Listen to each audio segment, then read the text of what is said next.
আচ্ছা, আমি ডিমের চাট বানিয়ে দেখাবো। দারুণ সুস্বাদু, চটপটা, টক মিষ্টি ঝাল। হ্যালো বন্ধুরা, আমি পিঙ্কি, আমার রেসিপিতে সবাইকে স্বাগতম। আজ আমি ডিম দিয়ে চাট বানিয়ে দেখাবো। ডিমের চাট বানানোর জন্য আমি এখানে নিয়েছি 3টে ডিম। আপনারা প্রয়োজন হলে আরও বেশিও নিতে পারবেন। আমার 3টি প্রয়োজন, তাই 3টি নিয়েছি। এবার একটা ছুরির সাহায্যে ডিমগুলোকে প্রথমে ছোটো ছোটো টুকরো করে নিচ্ছি।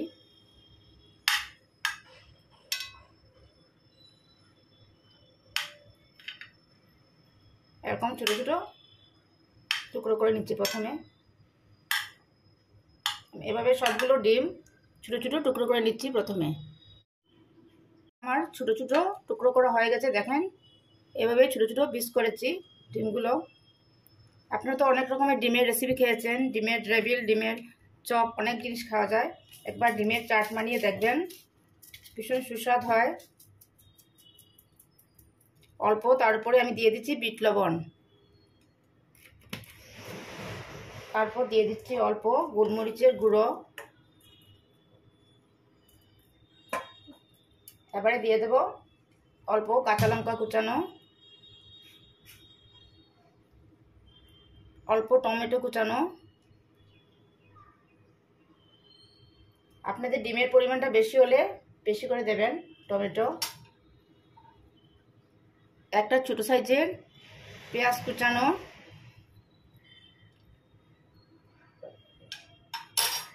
অল্প ধনেপাতা কুচানো। খুব সহজে হয়ে যায় এই রেসিপিটি, দারুণ সুস্বাদ, একবার করে দেখবেন। অল্প ধনেপাতা কুচানো দিয়ে দিলাম। এবারে দিয়ে দেব অল্প তেঁতুলের চাটনি। তেঁতুলের চাটনিটা অবশ্যই দেবেন, এটা আমার ঘরে বানানো তেঁতুলের চাটনি, আমি অন্য একদিন শেয়ার করব। অল্প তেঁতুলের চাটনি দিয়ে দিলাম। এবারে দিয়ে দেব টমেটো সস।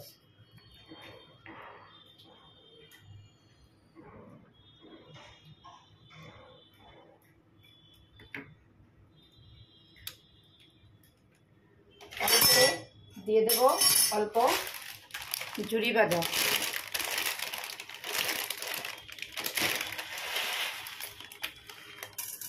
খুব কম সময় হয়ে যায় বন্ধুরা, দেখলেন তো।